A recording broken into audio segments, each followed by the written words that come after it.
HSC পরীক্ষা পেছানোর দাবিতে অবস্থান কর্মসূচি পালন করছে শিক্ষার্থীরা। আজ সকাল থেকেই ঢাকা শিক্ষা বোর্ডের সামনে সমাবেশ এবং বিক্ষোভ করছেন এইচএসসি পরীক্ষার্থীরা। এতে করে দেখা গেছে যে শিক্ষা বোর্ডের সামনে পুলিশ এবং সেনাবাহিনীর শক্ত অবস্থান নিশ্চিত করা হয়েছে। সর্বশেষ যে আপডেট এসেছে সেটা হচ্ছে শিক্ষা বোর্ড চেয়ারম্যানের সঙ্গে বৈঠকে বসেছেন এইচএসসি পরীক্ষার্থীদের প্রতিনিধি দল। এ বিষয়ে বিস্তারিত জানাবো আমাদের আজকের ভিডিওতে। কি সিদ্ধান্ত আসতে যাচ্ছে সেটাই জানতে পারবে এই সর্বশেষ আপডেটে। যারা এখনও আমাদের চ্যানেলটিকে সাবস্ক্রাইব করনি তারা এখনই সাবস্ক্রাইব করে রাখো, তাহলে শিক্ষা সম্পর্কিত সকল তথ্য এবং পরামর্শ সবার আগে পেয়ে যাবে। এখানে তোমরা দেখতে পাচ্ছ অবস্থান কর্মসূচির ব্যানার সহ একটি ছবি। জীবন আগে পরে পরীক্ষা, মৃত্যু ছায়ায় চাই না ধিক্ষা। চলমান স্বাস্থ্য ঝুঁকি নিয়ে পরীক্ষা ও বৈষম্যের প্রতিবাদে এইচএসসি 2025 ব্যাচের শিক্ষার্থীদের পক্ষ থেকে অবস্থান কর্মসূচি। এরপরে ছবিতে দেখতে পাচ্ছ যে পুলিশের সঙ্গে কিছুটা সংঘর্ষ হয়েছে। এরপরে দেখতে পাচ্ছ যে শিক্ষা বোর্ডের সামনে সেনাবাহিনী দিয়ে কড়া নিরাপত্তা নিশ্চিত করা হয়েছে। সো আমরা জেনে নিই সর্বশেষ তথ্য। এখানে দেখতে পাচ্ছ শিক্ষা বোর্ড চেয়ারম্যানের সঙ্গে বৈঠকে এইচএসসি পরীক্ষার্থীদের প্রতিনিধি দল।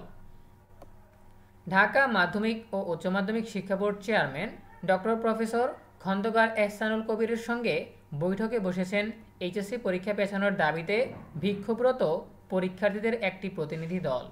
দলটিতে 5টি শিক্ষা বোর্ডের 5 জন রয়েছেন, তবে শিক্ষার্থীদের পক্ষ থেকে প্রতিনিধি দলের সদস্যদের নাম জানানো হয়নি। রোববার দুপুরে শিক্ষা বোর্ডের চেয়ারম্যানের সঙ্গে বৈঠকে বসেন তারা। এর আগে তারা সকাল থেকে বোর্ডের প্রধান ফটকের সামনে বিক্ষোভ করছিলেন। দুপুরে পুলিশ ও সেনাবাহিনীকে সতর্ক অবস্থানে থাকতে দেখা গেছে। আন্দোলনকারীরা বলেন, করোনা ভাইরাসের সংক্রমণ আবারও ঊর্ধ্বমুখী।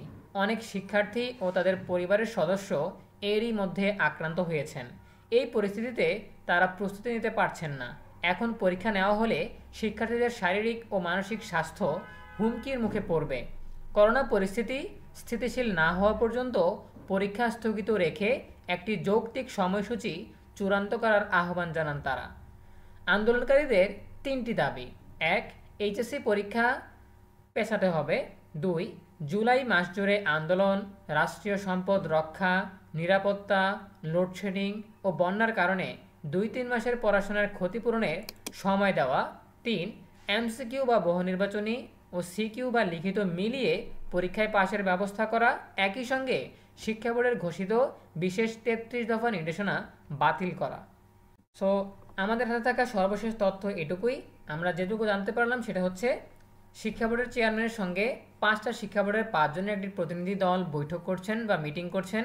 মিটিং থেকে যেই সিদ্ধান্ত আসবে সেটা আমরা তোমাদেরকে সবার আগে জানিয়ে দেওয়ার চেষ্টা করব। এই জন্য আমাদের সাথেই থাকো। আর এখনকার পরিস্থিতি সবার সাথে শেয়ার করার জন্য ভিডিওটি শেয়ার করে দিতে পারো। এ বিষয়ে তোমাদের যে কোনো প্রশ্ন কিংবা মতামত জানাতে পারো কমেন্টে। দেখা হবে পরবর্তী আপডেট নিয়ে নতুন কোনো ভিডিওতে। সেই পর্যন্ত তোমরা সবাই ভালো থাকো, সুস্থ থাকো, নিরাপদে থাকো এবং সবসময় ইএনইউবির সাথেই থাকো। তোমাদের সকলের জন্য রইল অনেক অনেক শুভকামনা। ধন্যবাদ সবাইকে।